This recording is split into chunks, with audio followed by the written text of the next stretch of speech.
Muito boa noite, bom dia, boa tarde, de onde você estiver ouvindo e vendo, e também o horário que você estiver ouvindo e vendo aqui, né? Hoje a gente vai trazer uma pessoa muito especial que tem a definição de ser um criptofilósofo aqui, né? Acho que a definição, o primeiro criptofilósofo brasileiro, e eu tenho a honra aqui de ter ele no meu radar aqui como uma pessoa em que eu posso consultar sempre. E acho que esse bate-papo vai trazer um pouco da visão desse criptofilósofo que você já sem surpresa, já viu na thumb, né? Já viu aí, já sabe quem eu estou falando, do Rafael Castaneda, que, Casta, seja muito bem-vindo e muito obrigado por ter aceito o convite para esse bate-papo. Ô, queridão, o prazer é todo meu, assim, obrigado pelo convite, é sempre uma satisfação gravar com você, né, eu como criptofilósofo, né, gravo muitos podcasts, tenho, né, já lidei com muitos interlocutores e você é um dos que se destaca, é sempre uma figura à parte para se trocar ideia, então é uma satisfação enorme estar aqui. Maravilha, meu caro. Ó, essa série de entrevistas que a gente está fazendo, eu estou pedindo para os entrevistados resumirem, pela ótica deles, como foi 2025. Qual é a tua leitura do mercado do que aconteceu em 2025, no ano passado? Legal, 2025 para mim foi o ano que o ciclo quebrou. Né, foi o ano em que ficou claro que as regras do jogo mudaram e que não existe, ou pelo menos não existe mais no mundo cripto, uma cartilha simples para o enriquecimento fácil, né. Até então, nossa leitura do mercado era muito simples, existem os ciclos, a hora de comprar, a hora de vender, segue o jogo, é 10x a cada ciclo, né, e esse foi o ciclo onde isso não aconteceu, né, e todos nós estamos sendo forçados a reavaliar o nosso entendimento de como esse mercado vai se comportar daqui para frente. Cara, sobre isso da não concretização desse ciclo de 4 anos, tocou num ponto bem importante, porque tinha uma expectativa gigante de 2025 nessa direção e isso não aconteceu. A que fatores se atribui a esse não continuar? Assim, depois de passados talvez mais 20 anos, de olhar para trás, não existia isso, né? Mas assim, olhando de 2024 para trás, a gente acreditava muito nisso, né? O que você acha que deve essa mudança? Para mim, quando a gente faz análises, né, do comportamento do nosso mercado, tem 2 óticas principais que você pode usar, né. A ótica endógena, ou seja, a ótica de dentro, são os fatores internos que impactam a flutuação de preço dos nossos ativos. E a ótica exógena, que são fatores que vêm de fora e que também impactam o comportamento, o medo, a ganância e impactam o preço. Eu acho que o 2025 foi um ano de muitos fatores exógenos, muitos fatores externos, que contribuíram para a quebra desse ciclo, ou talvez para nos mostrar que nunca houve ciclo e houve sim uma coincidência que ocorreu 2 ou 3 vezes seguidas, tá? E a melhor maneira de caracterizar isso, em poucas palavras, é fazer um paralelo entre 25 e 21. Né? Na teoria dos ciclos de 4 anos, 2025 deveria ser um espelho de 2021. Né, 2021 foi uma corrida de alta insana. Tivemos sim uma out-season absurdamente próspera em 2021 e isso não se concretizou em 2025. Olhando para fatores exógenos, ou seja, o halving foi o mesmo, né? O halving aconteceu. Então, endogenamente, dentro estava igual. Por fora, qual era a diferença? 2021 foi um ano de recuperação pós-pandemia. Então, foi quando os governos começaram, especialmente o governo norte-americano, começou a injetar volumes massivos de dinheiro na economia a juros zero. Então, temos que fazer recuperação econômica. A Covid quebrou a economia. Primeira medida, baixa os juros a zero. Segunda medida, elabora um pacote de 5,5 trilhões de dólares e despeja esse pacote no mercado. Primariamente despejado em qual ano? 21. Tanto com dinheiro para ser emprestado barato para grandes empresas e grandes bancos, quanto os próprios cheques de estímulo de 1.200 dólares que foram dados a todos os CPFs, né, os Social Security Numbers americanos. Então, em 21, a gente tinha um cenário de juros zero e a gente tinha um cenário de muito dinheiro sendo impresso e muito dinheiro sendo jogado no mercado. Vai para 25, nós temos juros acima de 4% e não temos políticas de expansão monetária. Estamos num cenário macroeconômico onde todas as grandes economias estão literalmente brigando com a inflação. E junta-se a isso um outro fator. Em 2021, não era tão grande como é hoje a febre das inteligências artificiais, que é um mercado de risco e é um mercado que convida muito capital. Capital profissional, capital institucional, capital grande que aporta em empresas e ventures de IA e até capital de pessoas físicas, que agora tem que escolher entre comprar Bitcoin, Ethereum e Solana ou comprar Nvidia. ou comprar Oracle, que está se tornando também uma assimetria muito atrativa. No ano passado, por exemplo, 25, foi muito mais jogo talvez investir em Nvidia do que em Bitcoin. E isso chama a atenção, porque o mercado de IA é um mercado emergente, tecnológico, com uma assimetria risco-retorno absurda. Então, esses fatores vêm de fora e colaboram para uma dinâmica muito diferente no nosso mercado até os dias de agora, por exemplo. Casta, e qual que você acha que foi o principal aprendizado de 2025?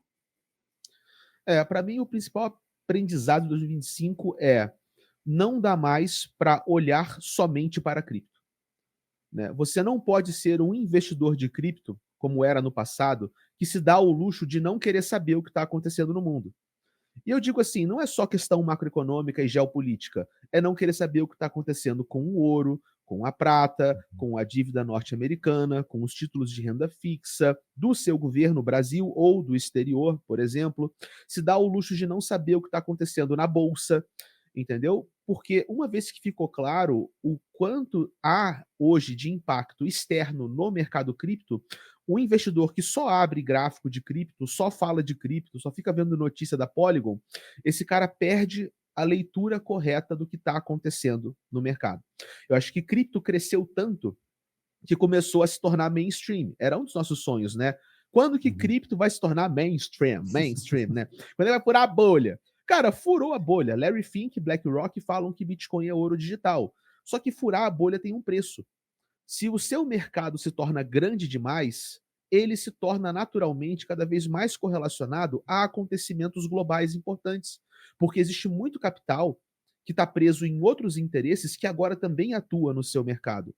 Então, o aprendizado é: não dá mais para ser um analista de cripto ou um investidor cripto que só fica ali olhando as moedas e projetos de cripto sem entender o que está acontecendo no mundo e a relação do mundo com a nossa tecnologia blockchain. Tem uma coisa que aconteceu em 25, e na verdade foi acelerada, que é o case de stablecoins. Isso virou algo palatável para o mercado tradicional e muito óbvio, né? E as projeções de crescimento de stablecoins são extremamente agressivas, assim. Qual que é o teu hot take sobre isso? Assim? O que que você vê desse cenário e quais são as coisas que você concorda e você discorda nessa tese de stablecoins? Uma boa analogia para a gente entender por que stablecoins estão voando tanto, tá? É quando a gente pensa até na adoção da inteligência artificial. Né? O chat GPT colocou para dentro o primeiro milhão de usuários numa fração do tempo que a internet levou para fazer a mesma coisa. Por quê? Porque é um killer app. É uma aplicação tão disruptiva e tão revolucionária que resolve uma dor tão latente que, independentemente da pessoa saber como funciona, ela vai adotar, porque existe uma dor muito clara sendo resolvida. E de tudo que nós temos no mercado cripto, meu entendimento é que hoje stablecoins são a nossa melhor proposta de killer app da tecnologia blockchain, porque ela resolve uma dor muito clara. O dólar é a moeda global, o dólar é a reserva global, ele é usado majoritariamente no comércio internacional e todos que têm algum dinheiro e algum nível de sofisticação financeira esbarram em algum momento em transferências dolarizadas, que são muito caras e são muito, às vezes até ilíquidas ou inacessíveis se você está usando o sistema financeiro tradicional. Então essa dor, ela é óbvia. O dinheiro no mundo, ele tem que se mover. O dinheiro não pode ficar parado. E se você monta uma solução que move dinheiro de forma mais rápida e mais barata, então você tem um killer app. E a gente está vendo, né, inclusive do ciclo passado para esse, uma mudança na natureza das stablecoins. Em 21, e a gente estava lá, qual era o principal caso de uso de uma stablecoin? Era você usar ela para comprar e vender Ethereum, Solana, enfim, Axie Infinity, Ritual, qualquer outra coisa que fosse. Você usava stablecoin para poder comprar cripto e usava stablecoin para realizar o lucro de altcoins e de cripto. Hoje, stablecoins já são mais usadas para liquidação de transferências internacionais do que para compra e venda de criptoativos. Isso mostra que ela encontrou esse caso de uso e como ele resolve uma dor latente, realmente você tem uma aceleração exponencial no uso. Porque nos últimos 4 anos, cara, o nosso mercado não inventou nada de novo. O nosso mercado hoje, tecnologicamente, é muito similar ao mercado de 21. A gente tem DeFi, Lending, Perpdex, Borrow, NFT. não tiveram grandes disrupções tecnológicas. As stablecoins foram inventadas ainda mais cedo, 2015. Né? Eu estava falando sobre isso na minha live, inclusive, aí um cara falou assim, não, mas pô, peraí, Casta, a Aave também é super disruptivo. Aí eu falei, cara, não é, velho. Porque o que que a Aave faz? A Aave permite que quem tenha dinheiro pegue menos dinheiro emprestado contra o dinheiro que o cara já tem. Isso não é uma grande dor do universo. Eu não conheço muitas pessoas que têm essa dor. Porra, eu tenho um monte de dinheiro e eu adoraria pegar menos dinheiro emprestado contra o dinheiro que eu já tenho. Isso você usa para fazer alavancagem. Isso você usa para evitar a realização de lucro. E isso já existe no mercado tradicional. Ultra ricos colocam ações como colateral e pegam menos dinheiro emprestado. Só que não faz na Aave, vai no banco, para não pagar imposto. Então é uma dor bacana de ser resolvida? É, mas não é uma dor massiva. Não é uma dor coletiva de dezenas de milhões de pessoas ao mesmo tempo. Então, por mais que a gente seja apaixonado pelas nossas tecnologias, é claro que eu também sou, e nós somos, porque achamos isso tudo máximo, né? Stablecoins até agora estão avançando como o único killer app de uso generalizado, né? Que pega realmente milhões, dezenas de milhões de pessoas de uma vez só e resolve a dor delas com muita facilidade. Quero explorar essa questão dos stablecoins porque tem alguns números que chamam a atenção aqui e eu queria trazer a discussão. Primeiro, no Brasil, 90% do volume brasileiro é stablecoins. Olhar para isso é dizer, beleza, ninguém está comprando Bitcoin, a movimentação real é isso que você falou, o pessoal está transferindo isso de um lado para o outro. Aí, você olha essas movimentações, você tem um desafio gigantesco de a velocidade com que isso se espalha, o uso de stablecoins, ser um problema para países subdesenvolvidos ou em crises das suas moedas, né? Qual que é a tua visão sobre esse cenário aqui um pouco mais nefasto para economias subdesenvolvidas, em que você, de novo, se você tem um Genius Act que garante que aquele tua stablecoin ela vale $1, por que que eu vou ficar na moeda do meu país, sendo que eu posso transacionar esse dinheiro no meu país? Assim? Você acha que isso pode ser o caminho para frente para o uso de stablecoins? É, problema ou salvação depende da perspectiva, né? Para o governo é um problema, porque as pessoas estão abandonando a moeda que ele imprime, e óbvio que todo governo adora poder imprimir dinheiro, porque imprimir dinheiro hoje, no mundo de 2000 em diante, é a maneira que os governos entenderam que eles podem resolver qualquer problema que eles têm. Imprime dinheiro e arremessa dinheiro no problema, e a população que seja diluída e a economia que se dane, que se vire, que dá o seu jeito de ficar acima desse fator de diluição. Né? Agora, para as pessoas que fogem do sistema fiduciário local e embarcam no dólar, muito embora nós também entendamos que o dólar seja um sistema fiduciário, sofre do mesmo problema, ele ainda é uma moeda muito forte. Então, para essas pessoas, isso é uma tábua de salvação.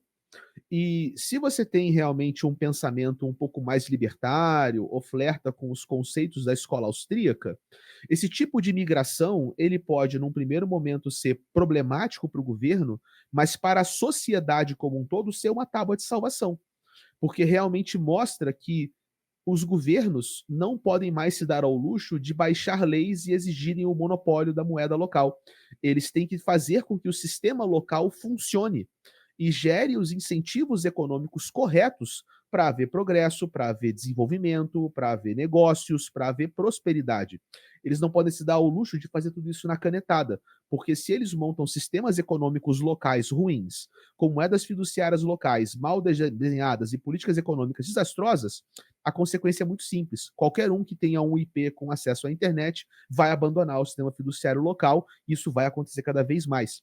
O último relatório do Banco Central, eu tenho certeza que esses números são inferiores aos números reais, tá? Porque é muito difícil acompanhar tudo. Mas o último levantamento do Banco Central é que nós movimentamos 12,5 bilhões de dólares em stablecoins, só Brasil, né? Relacionado a transferências internacionais. Com certeza o número é maior do que esse, cara, porque isso é o que eles conseguem mapear, né? Fora o que eles não conseguem mapear, né?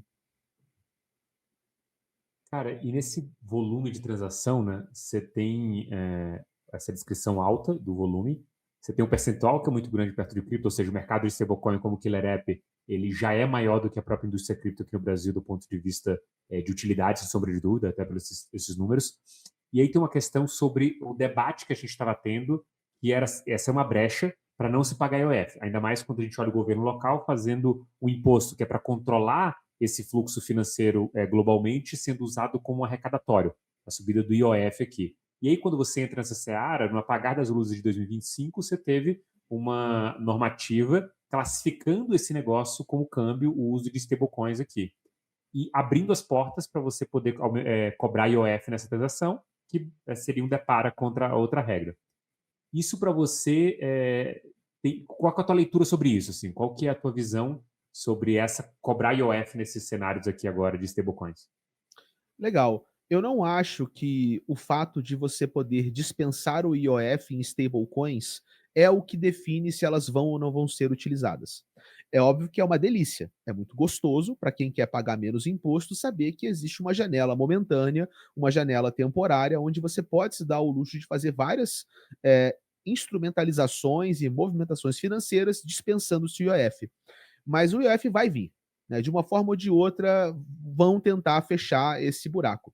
Né? O IOF chegando de uma forma ou de outra, ainda assim eu não acho que isso quer dizer que as stablecoins vão deixar de ser utilizadas, porque elas continuam sendo um acesso para você abandonar a economia fiduciária local, elas continuam sendo um sistema de liquidação mais barato, mais rápido, mais confiável, mais eficiente, e isso não muda com a chegada do IOF. Só torna o acesso a essas rotas e a essas trilhas mais caro. Só que ainda assim, imposto é um jogo de gato e rato. Né? Então, é uma questão de tempo até que se encontrem outras brechas em cripto, pelo menos para quem está disposto a habitar a zona do alto risco, para fazer operações que não estão caracterizadas no enquadramento legal. Né? E isso vai ser um eterno puxa e dá. Né? E em último caso, o que acontece? O pessoal vai embora. Então o cara faz saída fiscal dele, ele abre a empresa dele em outro lugar, né? E ele começa realmente ali a combater ativamente, né, as normas estabelecidas, com maior ou menor grau de sucesso. A questão, na minha leitura, que nós vivemos hoje é o governo pode tentar de todas as formas taxar o máximo possível. E ele vai, se continuar tentando fazer isso ao ponto de tornar negócios inviáveis. Se ele torna negócios inviáveis, então a consequência é que o país irá empobrecer. E as pessoas vão sofrer demasiadamente por conta disso. Uma economia estagnada é o fim para todos. Então, esse jogo, para mim, não tem relação com stablecoins, ele tem relação com as consequências daquilo que é imposto por imposto. Então, esse endgame para mim, cara, a gente vive num momento temporário. Eu não acho que essa escalada ela vai ter um final feliz. E ela não tendo um final feliz, alguma coisa vai acontecer no sentido oposto em algum momento. Até lá, a gente se vira com o que a gente tem. Eu estava tentando racionalizar em cima da questão do IOF, e acho que você trocou num ponto que é exatamente para a minha leitura, né? Antes de ter stablecoins dessa maneira que a gente vê, você conseguiria fazer remessas com outras moedas e se aceitava essa possibilidade de ter uma variação, porque você não queria estar dentro do sistema financeiro tradicional. Com o advento da stablecoin e a forma como ela está distribuída, você ganha uma vantagem. Basicamente, eu já vi pessoas que têm negócios internacionais, né, que pagam líquido em bancos, terem problema com o banco travando. E aí entra outra questão aqui na mesa, que é a seguinte: o banco, por ser altamente regulado, é uma conta que movimenta 1 milhão por mês. Chegou 10 milhões, fez um puta negócio. Assim, o benefício teu, que é um empresário foda que subiu 10 vezes o volume que você. O banco vai travar. Porque o medo dele é o regulador dele falou: passou 10 milhões aí, cadê os documentos? Começa a expedir documento. Eu já vi a história de gente que perdeu o negócio por isso, né? Porque o dinheiro não fluiu, o cara falou: pô, não vou correr esse risco. Essa dor de cabeça que eu passei com você e migrava para stablecoin. E aí entra o caráter que você falou, as outras características, né, que facilitam a stablecoin nisso. E aí a leitura que eu estava fazendo e conversando com o meu time era entender uma coisa que para mim parece como uma expressão que, se eu não me engano, era do Jeff Dorfman, da Arca Fund, falando que essas coisas que o regulador tenta fazer com cripto, em alguma instância, são como um pega-água, né? A ideia de você aplicar o IOF na stablecoin parece um passo muito simples de eu virar para o lado e falar: beleza, eu posso trocar por XRP, então, vou encontrar um settlement no outro lugar do mundo que me garanta essa parte por sistema. Eu vou vender a XRP aqui a 0,35, vou comprar lá a 0,35 também, e vai me spreadar um pouquinho, e eu vou pagar menos que o IOF, cobrar menos do que o IOF do meu cliente, e ele não vai nem saber o que está rolando por trás. Porque você tem sistema para isso, né? E aí, para mim, aí beleza, aí você pensa, o regulador olha isso e fala: então beleza, eu vou taxar XRP. Vai encontrar outro modelo. Não, vou tratar todas as criptos. Aí você mata a indústria, que você falou. Imagina eu ter que comprar Bitcoin e pagar IOF na entrada, né, do total, né? É um negócio meio assim, acho que é um pouco por aí que você falou, né? Imagina, você pode literalmente fazer um NFT, que é um contrato de dívida, e aquele contrato de dívida tem um resgatável do dinheiro, que é o valor do contrato. E aí, eu tô passando uma dívida empacotada num token de NFT. E aí, sacou? Então, cara, é um jogo de gato e rato, realmente, entendeu? E chega uma hora que você vai falar, irmão, ou desliga a internet ou desiste, né? E quanto mais a tecnologia avança, mais esse vai ser o endgame. Vai chegar uma hora que o cara fala, então foda-se, então eu vou desligar a internet. E aí realmente você mostra que é inviável. No embate, né? E isso vem desde o começo do ethos cripto, né? Lá no começo da história de cripto, o cripto Bitcoin surge de um movimento, tá? Um movimento de contracultura tecnológica. Alguns acham que são os cypherpunks, né? Os cypherpunks, no caso. Só que antes dos cypherpunks, cara, tinha um outro movimento chamado de os high-tech Hayekians, ou os Hayekianos da alta tecnologia. Né? É por causa desses caras que o Bitcoin existe. Né? Um dos líderes desse movimento é um cara chamado Phil Selling. Esse cara, lá nos anos 80, criou o primeiro marketplace online, tipo, a primeira Amazon da humanidade foi ele que criou. Você podia comprar e vender texto lá, entendeu? Então esses Uhum. caras tinham uma visão, né? A visão de um high-tech Hayek é a seguinte: como é que nós mudamos o mundo? Nós usamos a tecnologia para fazer soluções tão boas, mas tão boas, que as pessoas abandonam o estabelecido e migram para o novo. E com isso, elas forçam o estabelecido a se refazer, a fazer concessões. Então, é uma visão de reforma forçada. Você força o sistema a se reformar. Só que acontece, no meio do caminho teve um outro cara chamado Timothy C. May, que entrou nesse movimento, só que esse cara era anarquista. E na visão de um anarquista, toda forma de governo é má. Então, o Timothy C. May, ele concordava que a tecnologia poderia ser usada para empoderar o indivíduo. Mas ele achava que o empoderamento do indivíduo não é forçar o sistema a melhorar, é destruir o sistema, porque toda forma Uhum. de governo é má. Então, criou-se um racha entre aqueles que acreditavam que essa tecnologia poderia ser usada para forçar os governos a concederem poder de volta para o indivíduo, porque eles são forçados a entender a inaplicabilidade da própria lei, então eles têm que morrer ou se reformar, enquanto um cypherpunk acha que nós temos que ativamente trabalhar pela destruição do sistema bancário, do sistema governamental, do sistema cartoriado. O Bitcoin ele nasce desse núcleo de pensadores. Né? Desde os anos 80 até os anos 2000, o Bitcoin é fruto desse embate. Como nós usamos a tecnologia para mudar as coisas. E bem ou mal, cara, as stablecoins ainda carregam um pouco disso porque elas vivem no berço de cripto. E o berço de cripto, ele é descentralizado, ele tem as redes de privacidade. Você pode pegar a stablecoin e você pode empurrar na Zcash. E quando você tira do outro lado, não tem como saber, cara. Não tem o que acontecer. Você pode empurrar pela Secret Network. Tem agora, inclusive, uma rede nova surgindo, a Zama. Né? Eu vou fazer um estudo sobre ela semana que vem. A Zama é uma rede que está propondo fazer camada de privacidade em cima de rede pública. Então, você conseguir, dentro da Ethereum, fazer uma transação que é privada. E eles fazem isso criando uma stablecoin derivada, que o que você passa naquela stablecoin não é o valor real. O valor que passa por ela é um código criptográfico que esconde a conta de quanto é o valor real. Então você literalmente tem que mover dinheiro na Ethereum sem a pessoa olhar na blockchain e saber o quanto passou. Se você não sabe o quanto passou, como é que você vai tarifar? Né? Uhum. Então, cara, assim, isso vai continuar acontecendo, porque nós temos ferramentas tecnológicas que dão muito poder de fogo para os indivíduos, né, nesse embate de gato e rato, entendeu? Esses pontos são legais porque recentemente eu vi a polêmica de uma música que pegaram da Taylor Swift e fizeram com a voz do, acho que Dilcinho e Luísa Sonza, a Sina de Ofélia, né? E era uma IA que fez. E aí, quando você olha para isso, você fala, cara, isso aqui abre uma caixa de Pandora que não tem volta. E o que aconteceu foi, acho que o Spotify ou a Apple Music tirou do ar, mas eu, por exemplo, consegui compartilhar um post com isso dentro do Instagram, porque estava marcado como outro áudio e esse áudio estava hypado. Então, depois que você solta isso, não tem mais volta. Tipo, tá na internet, tipo assim, não esquece, o cara vai estar ali de fato. E aí, como que você ou proíbe outras pessoas de fazerem esse tipo de coisa, ou simplesmente abraça essa nova forma de que a tua voz, no caso dos artistas, ela não pertence necessariamente a você, e se tiver uma possibilidade de common rights de alguém criar esse negócio, é um rompante que não vai ter volta. Isso me lembra muito a forma como a música ficou de graça, né? How Music Got Free, tem um livro que fala um pouco disso, em que ele fala sobre essa batalha que aconteceu entre o Napster e as gravadoras. As gravadoras ganharam, mas o MP3, que era a solução tecnológica, como você falou, ele se difundiu a ponto de ninguém mais consumir e comprar um CD, montava o CD dele, e aí todo mundo se adaptou. Eu lembro que, cara, agora tem um programa para você gravar o teu CD e vinha na CPU, você comprava, além de um leitor, um gravador de CD, de MP3, de DVD, o que seja. E aquilo evolui, né? O mercado passa a aceitar porque não tem como combater.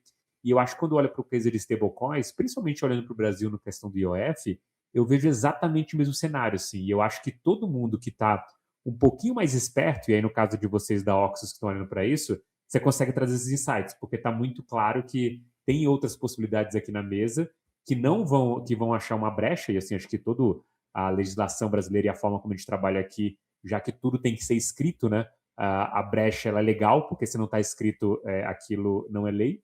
Vem uma possibilidade gigantesca. A minha visão, inclusive, é que a Receita talvez não tenha se movimentado por causa disso, porque é muito ruim você tentar aplicar uma lei e não conseguir, né? Apesar que no Brasil tem aquelas leis que não pegam, né? Tipo, isso aqui não pegou, e esquece, né? Mas é muito ruim para o regulador ir para esse caminho, né? Se aplicar uma coisa que ninguém vai seguir, né?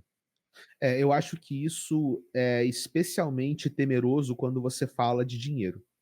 Porque, tipo, aplicar uma lei como a LGPD, que não funciona na prática, né, de todos os aplicativos que você usa, quantos deles você viu o botão do direito ao esquecimento?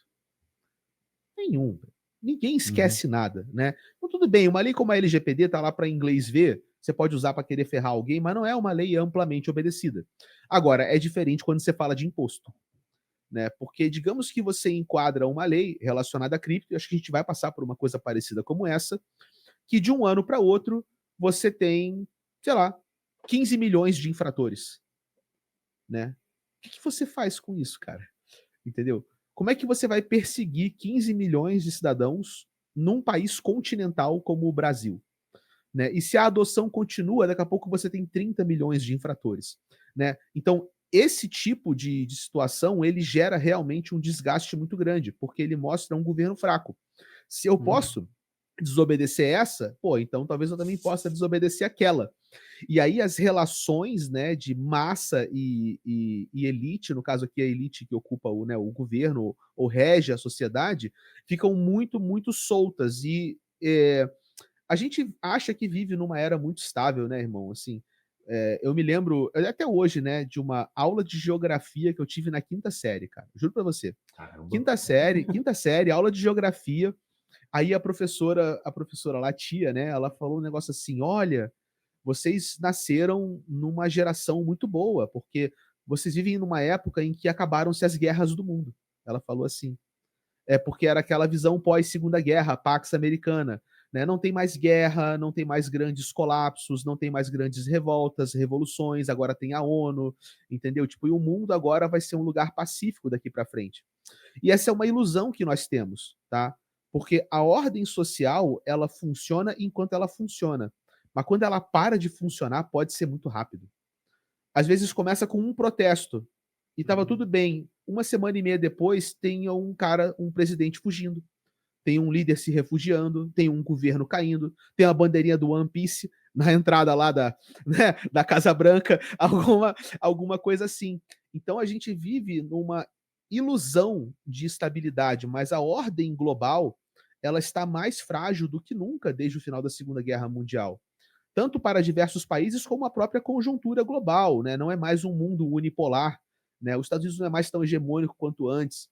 Então, isso é uma coisa que preocupa todos os governos, né? Todos os governos, eles hoje vivem num estado de alerta, de dosar a sua relação com as massas muito mais é, preocupante do que há 10, 15 anos atrás. Porque acho que todo mundo que entende de ordem social entende que nós temos um momento muito, muito frágil, onde as coisas estão por um fio, pelo menos por um fio muito menor do que já estiveram desde antes. Então, você pode uma coisa como essa, e você vê que de repente 15, 20, 30 milhões de pessoas estão cagando para isso, estão sonegando na sua cara, e você não consegue resolver esse problema, isso pode ser um tiro no pé gigantesco e até um tiro no pé sem volta, entendeu?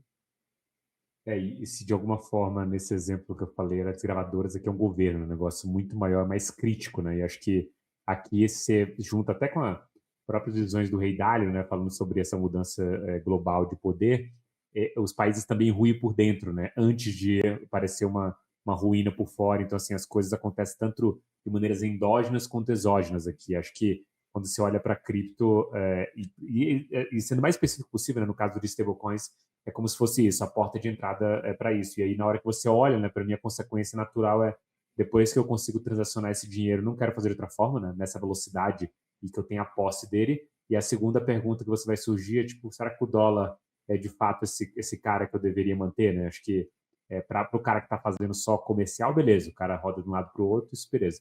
Mas para quem está talvez olhando para isso com uma reserva de valor, ele pense de outra forma dali para frente. Mas, Casta, deixa eu trazer outra coisa aqui que você falou de um ponto bem legal sobre essa fragilidade macroeconômica e geopolítica, né? Acho que a gente está vivendo esses últimos. Desde o Trump assumiu, foi uma bagunça, assim, de fato.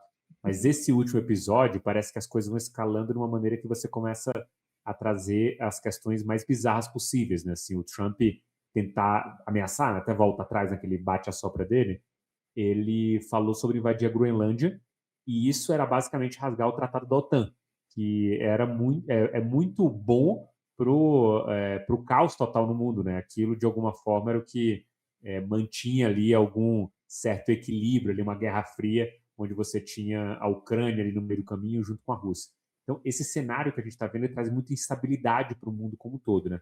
E aí, quando a gente olha para o que está acontecendo hoje no momento do mercado, essa estabilidade ela está sendo propagada pelo mercado financeiro com uma leitura básica do que está acontecendo no mundo. Tudo que você falou aqui, ele tem várias facetas para você apresentar, mas é uma leitura de risco. E aí você olha ouro e prata disparando e olha o Bitcoin recuando desde o seu pico. E a pergunta que fica para o investidor e para todo mundo que está aqui é, cara, se esse risco vai cada vez aumentar, percepção ou risco em si de fato vai acontecer, eu deveria esperar esse cenário cada vez mais caótico para o Bitcoin e cada vez mais positivo para as commodities metálicas? Isso depende do horizonte temporal, né? Uhum. Por incrível que pareça, cara, eu não sou ainda um grande fã da tese do Bitcoin como ouro digital. Muito embora a BlackRock seja e boa parte do nosso mercado seja, né? Quando eu boto uma leitura um pouco mais fria, né, ou dou um zoom out, tiro um pouco do amor pelo ativo, né, é muito difícil você caracterizar um ativo que tem volatilidade como uma reserva de valor, em termos práticos, né? Aí você fala, não, então dá um zoom out. Quando você dá um zoom out no Bitcoin, ele não é uma reserva de valor, ele foi um investimento, pô. A parada se multiplicou, velho. Né? Então, hoje, para mim, o Bitcoin ele tem as características que permitiriam a ele ser uma reserva de valor. Sim, ele tem as características, mas o mercado ainda não opera ele como uma reserva de valor. O mercado opera ele como um investimento ou como uma aposta. Que a maneira que eu prefiro categorizar o Bitcoin e a maneira como eu justifico ter dinheiro em Bitcoin não é como reserva de valor. É o Bitcoin como um hedge contra o dólar. Isso faz muito mais sentido, porque hedge tem volatilidade. E o hedge ele tem que ter uma antítese para justificar a Uhum. sua proteção contra alguma coisa. Então, o Bitcoin ele vai se valer sempre de alguns fatores muito básicos que são que tornam ele brilhante. Óbvio, a escassez é fundamental para o Bitcoin contra o dólar, que é infinitamente impresso. A descentralização do Bitcoin contra o dólar, que opera com a política monetária de um banco central alinhado à agenda de um governo particular, que é o governo norte-americano. A capacidade de confisco e censura das moedas fiduciárias versus a inconfiscabilidade do Bitcoin.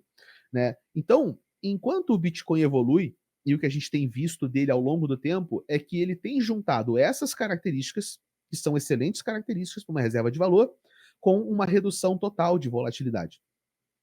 O Bitcoin ele tem se tornado menos volátil enquanto o tempo passa. E isso é bom e ruim. Isso é bom por quê? Porque se ele chegar numa volatilidade cada vez menor, aí sim vai chegar um momento que ele vai encontrar um patamar de preço mais adequado e ele vai dar uma estacionada naquele patamar de preço e ele não vai mais se valorizar. Ele vai responder à diluição do sistema fiduciário. Imprimiu 5 trilhões de dólares, então o Bitcoin vai ter que responder o quê? Precificando a diluição. não se valorizando, mas sim Uhum. precificando a desvalorização do dólar. Aí ele se comporta como uma reserva de valor. Casta, legal esse ponto. Então, a gente está falando de um horizonte um pouco mais longo para, de fato, essa tese, talvez, né, numa visão de meio que de aposta aqui ou de um cenário probabilístico, isso pode acontecer. E acho que para todo mundo que está dentro desse mercado, que talvez tenha uma visão mais consciente, menos romântica, parece um cenário legal, até pela ideia do hedge do dólar e essa absorção da liquidez, o índice do tipo que estão fazendo cagada com as moedas fiduciárias, ou para efeito mais prático com dólar, né, já que ele continuaria mantendo essa reserva de valor mundial, né, comunidade de conta, até pelo próprio excepcionalismo americano, né, que a gente pode discutir em algum momento, mas acho que é muito papo para esse momento. Bom, o que eu queria trazer agora é sobre 2026. E eu tenho duas perguntas que elas são bem casadinhas aqui. Qual que é a sua principal dúvida para 2026 relacionada ao mercado cripto? Legal. Eu vou começar um pouco pela parte que eu considero certa e depois eu trago a dúvida, porque a dúvida é em cima da certeza. Ah, legal. Era a Tá. segunda pergunta mesmo, é a É, certeza e a dúvida. Então já respondi as duas. Maravilha. como elas são muito conjugadas, eu acho que é melhor já colocar o contexto das duas. Boa. Eu tenho bastante confiança de que 2026 vai ter algum tipo de pivô monetário. E a gente vai ter que ter um alívio do aperto, né? Vamos sair de aperto quantitativo para alívio quantitativo. Então, aquilo que a gente está esperando há muito tempo é estímulo econômico. E as pessoas confundem redução de taxa de juros com estímulo econômico, tá? Porque você não precisa abaixar a taxa de juros para imprimir dinheiro, ok? Isso é comum porque você evita imprimir dinheiro e prefere abaixar os juros primeiro e ver se a economia ela se esquenta sozinha. Mas eu acho que a gente vai ter sim acesso a mais capital fictício, né? Dinheiro de banco imobiliário, ele vai rodar bem esse ano. Esse ano tende a ser um ano onde pelo menos os Estados Unidos vai pivotar para estímulo econômico. Isso quer dizer o quê? Vamos ter mais liquidez. E aí, o que a gente espera em cripto, e a gente está esperando isso há alguns anos já, né? Uhum. É esse dinheiro fácil começar a inundar o mercado e ele escoar para cripto. Aí entra a minha dúvida. Se nós tivermos um excesso de oferta monetária, esse dinheiro vai procurar cripto? Essa é a minha dúvida. Porque enquanto nós não tínhamos IA na jogada, para mim seria bastante certo. Mas hoje, cara, o risco-retorno da simetria de se investir em IA, ele tá muito sexy, cara. As ações de empresas que estão envolvidas no setor de energia, IA tem uma demanda absurda por energia. Né? A gente estava estudando uma empresa, cara, que está fazendo inovação em célula de combustível. Que se funcionar, vai conseguir fornecer energia mais barata para data center de IA. Porra, dá vontade de investir. Só de saber isso. Vai dar, quero comprar. Dá essa ação. Eu não vou nem com Solana, vou comprar esse troço, velho. Eu vou comprar a ação dessa empresa. A empresa está fazendo fusão a frio, fissão nuclear. Caraca, se uma dessas empresas, velho, resolve o problema da produção de energia elétrica nos próximos 5, 10 anos, o potencial de valorização disso é incalculável. É uma simetria absurda. Né? Qual vai ser a primeira empresa que vai conseguir evoluir para uma inteligência artificial geral, que é o próximo salto evolutivo da IA? Se tiver com as ações dessa empresa na carteira e ela for a primeira a dar o salto, aquilo vai valorizar, velho. A gente não sabe nem para quanto. É incalculável. Entendeu? Depois que você tem uma infra de IA estabelecida, vão ter as empresas que vão aplicar IA para uso final. Na época da internet, quais foram as primeiras ações que realmente se valorizaram? Foram as ações de empresas de infraestrutura. Então, Uhum. empresas que, por exemplo, Cisco, que fazia roteador, né, AT&T, coisas como essas. Depois que a infraestrutura foi colocada em lugar, vieram as empresas de software que usaram a infraestrutura para fazer mais coisas. Então, acho que a gente vai ter uma questão parecida. Né? A primeira onda de valorização em ações de IA são as empresas que estão montando a infraestrutura dessa forma final que as IAs vão atingir, ou pelo menos uma forma estável, que ainda está em evolução. Nós não sabemos aonde as IAs vão chegar, porque a infra não suporta o que a gente quer tirar delas. Então vai tendo uma boa onda de energia, de semicondutores, produção de chip, que está tudo engargalado, né? Mas uma vez que a gente tiver realmente, cara, as IAs assim, fala, cara, chegamos naquela IA absurda, vão ter as aplicações, cara. Então eu acho que a gente está muito longe de falar de bolha de IA. A gente não está em bolha, a gente está começando. Se a gente tiver numa bolha de IA, a gente está no comecinho ainda. A gente só vai poder falar de bolha de IA quando não conseguirmos mais ter saltos de evolução tecnológica e de aplicabilidade em IA. Enquanto ela puder ter potencial para demitir mais um terço de uma empresa, né, ela não está numa bolha. Esse objetivo vai continuar sendo perseguido. E isso pode durar ainda alguns bons anos. E como eu falei, a assimetria de risco-retorno em infra, em energia, em chip, em semicondutor e em aplicações de IA não foi plenamente explorada. Enquanto você olha para cripto, e qual é a grande assimetria que a gente tem em cripto? É mais uma perpdex? Uhum. É mais uma plataforma de meme trading? É mais um protocolo de lending que está clonando a mesma ave desde 2021 até hoje? Mais um clone da Uniswap? Mais uma corretora? Né? Então, o que você realmente vai ter de sexy hoje em cripto é a interconexão das stablecoins com o sistema bancário. Só que aqui, apesar de ser muito sexy, eu entendo que não existe uma grande assimetria, porque a tecnologia já está pronta. Você não tem que fazer pesquisa e desenvolvimento. Stablecoin já funciona, blockchain já funciona. Se um banco quiser fazer uma blockchain, ele não tem que levantar 5 bilhões, 20 bilhões. Ele pega o caixa dele, contrata os engenheiros e monta. Então ele não vai chamar capital de investimento, ele vai fazer sozinho. E o dinheiro para movimentar é o dinheiro que já existe. Então eu acho que a onda de IA, ela pode ser um buraco negro que vai sugar o excesso de liquidez e vai desviar muito capital que iria procurar risco em cripto, vai procurar essas assimetrias das aplicabilidades e infra de IA. E isso pode reduzir o potencial de um pivô monetário ser o tão sonhado ultra boom do nosso mercado, né? E fazer aquela ida para a lua que a gente está esperando desde 2023 até aqui, entendeu? É uma dúvida, né? Foi a dúvida e a A certeza. dúvida e a certeza, né? A certeza é, vai ter dinheiro sobrando. A dúvida é, será que ele vai todo ou em parte ou pouco para cripto? Não sei, entendeu? Se a história é um guia para essas coisas, vai pouco, né? Tipo, se a gente olhar para os investimentos, senão 24 era um negócio absurdo, sei lá, quase 50%, 70% dos investimentos de VC foram para IA, e fazia todo sentido, né? A simetria é muito convidativa, né? Então, acho que é aquele momento que todo mundo, quero fazer um negócio de cripto, opa, bota dinheiro, agora é um negócio de IA, né? Virou sexy ter uma startup de IA. Mas, Essa Casta, tese, essa tese pode falar. a gente tem uma research, né? Uhum. A research. Essa tese quem trouxe foi o Vitão, né? O Vitor Alfa, Muito boa. nosso diretor de research, né? Ele trouxe o começo, eu falei, cara, peraí que você me deu um estalo, a gente foi elaborando junto e tal. A gente vai até fazer depois um relatório sobre essa expectativa barra dúvida, né? Para esse ano de 26 agora. Cara, essa é bem boa. Inclusive, o pessoal gosta muito de lançar teses, né? Imagina uma quantidade de teses e outras dúvidas, né? Sei lá, 5 teses, 5 dúvidas, né? Seria um material bem legal, né? Boa. Maravilha. Casta, caminhando para o final aqui, eu queria entender de você, e aí um negócio mais prático. O que você acha que os investidores erraram em 2025? Cara, os investidores erraram em 2025, principalmente quando confiaram demais, né, nos padrões do mercado e abriram mão do gerenciamento de risco em favor de tentar maximizar o lucro.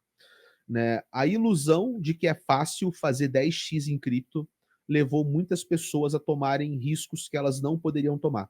Acho que a falta de amadurecimento na gestão de risco foi realmente um grande pecado, né? Um grande tropeço, né, da maioria dos investidores de cripto no ano passado. E sobre os erros dos investidores iniciantes em geral, eu tenho uma pergunta um pouco mais elaborada, que é assim, eu queria entender o que são erros que persistem ao longo da jornada, assim, não só de 25, mas assim, o que você vê acontecendo com as pessoas que te acompanham e que são relatos, e são erros que você vê desde o cara que está no primeiro ciclo, no primeiro ano, até o cara que está há 5 anos, você vê esse erro, não com todos, mas você vê se repetindo ao longo do tempo também. Ah, sim, cara. Tem um erro muito clássico em cripto, que é aquela ideia de enquanto eu não fechar a posição, eu não realizei o prejuízo. Isso acontece com todo mundo, né? Isso é uma coisa que o Sim. iniciante faz e que você tem um cara que tem 10 anos de mercado, o cara tá, sei lá, há 6 anos com ADA na carteira, esperando para sair no 0 a 0. né? Tipo, isso. E o novato também. O novato perdeu, aí, pô, sei lá, comprou a meme coin que o amigo falou, caiu 40%, fala, agora eu vou esperar voltar. Né? E esse esperar voltar é um erro clássico que permeia todos os tipos de investidores, iniciantes e veteranos. Né? E que, por incrível que pareça, é de uma imaturidade absurda, porque nos nossos ciclos, né, existam eles ou não, mas está muito claro que tem ativos que nunca voltam. Né? Uhum. Tem ativos que nunca buscam a máxima histórica. E o pessoal insiste nessa de que se ele esperar o suficiente, um dia ele sai no 0 a 0. Só que, cara, se você espera 4 anos para sair no 0 a 0, você não saiu no 0 a 0. Você saiu pagando o custo de oportunidade de não rentabilizar aquele dinheiro. Então você teria que sair no 0 a 0 com, no mínimo, uma correção monetária. Por algum índice que fosse. Mas o cara só quer nessa 700 para ele ter ilusão de que não teve prejuízo. Né? Isso é um erro para mim que todo mundo comete e não tem tempo de mercado que resolva. É o cara realmente ter um estalo na cabeça dele e ter ali o controle emocional de falar, cara, vou fechar no prejuízo e vou fazer outra coisa e vou ter consciência de que eu vou amargar esse prejuízo agora, entendeu? Maravilha, Casta. Bom, caminhando para o final, meu querido Castello, super obrigado por ter comparecido aqui nesse encontro. Queria que você falasse as últimas palavras para os investidores aí, seja de acalento e também deixar suas redes para o pessoal seguir aí para te acompanhar. Legal. Primeiro eu vou agradecer mais uma vez o convite. Sempre que eu gravo com você, eu faço questão de lembrar a audiência que você foi o primeiro professor que eu tive em cripto. Legal. Né? Eu tenho uma gratidão enorme, cara, por você, porque aprendi muito com o teu conteúdo. Quando eu estava começando, foi o conteúdo que eu mais consumi, né? Tuas lives, o podcast que você fazia, tudo. Então, tenho uma gratidão enorme. Né? Muito feliz de poder estar hoje gravando com você lá da lado. É uma honra. Né? E para a galera que quiser me seguir, é @castacripto no Instagram, no YouTube e no Twitter, mas eu estou hoje em dia muito mais no Instagram do que no YouTube e no Twitter, tá? No YouTube eu faço lives semanais de pergunta e resposta, quem quer conversar comigo pode ir nessa live, e o Twitter eu abandonei, porque o Twitter está literalmente um mar de maluco, né? Só tem maluco no Twitter agora. Tá impossível, velho. Só tem maluco, só ficou os loucos no Twitter, o resto foi embora para outros lugares, cara, tá impraticável. Aí eu abandonei aquele troço, eu só reposto as lives lá, velho. Né? E se eu puder dar uma palavra de acalento para os investidores de cripto, é o seguinte: cripto não morreu e cripto não vai morrer. Mas esse é o momento e talvez um dos últimos momentos para os investidores de cripto amadurecerem sua relação com o mercado. Entender que ser um investidor de cripto hoje é ser um investidor da economia global, de uma forma ou de outra. Então você tem como investir em ações tokenizadas, você tem como investir em tokens, que são ativos do mundo real, você tem como investir em ouro, né? Ouro, prata, imóvel, você tem como investir em ações, você tem como fazer contratos de dívida, você tem como se expor aos juros base da economia norte-americana, você tem investimentos dolarizados, você tem muita coisa para fazer. Então, cripto vai evoluir de ser um mar de tokens aleatórios que você fica apostando em qual vai subir, para se tornar parte e uma excelente porta de acesso para a economia global. Então, não só você está antenado como um investidor que amadurece de cripto para o mundo, está antenado nos impactos que o mundo trazem para cripto, mas nos acessos que cripto te dá para o mundo. Para que eu vou comprar um T-bill norte-americano se eu consigo fazer um staking de USDT? E pegar 5% ao ano no dólar. Isso é super fácil de fazer e o risco é baixíssimo comparado a caçar a próxima gema. E muitos investidores de cripto não se atentaram para isso. Cripto e sistema financeiro vão ser uma coisa só. Então você tem que entender o que existe no mundo financeiro, porque cripto vai ser um acesso muito fácil e muito barato para toda uma nova gama de ativos e instrumentos financeiros que vão além dos tradicionais tokens ou altcoins. Maravilha. Obrigado, Casta. Obrigado você que ficou até o final. Forte abraço aí e até a próxima.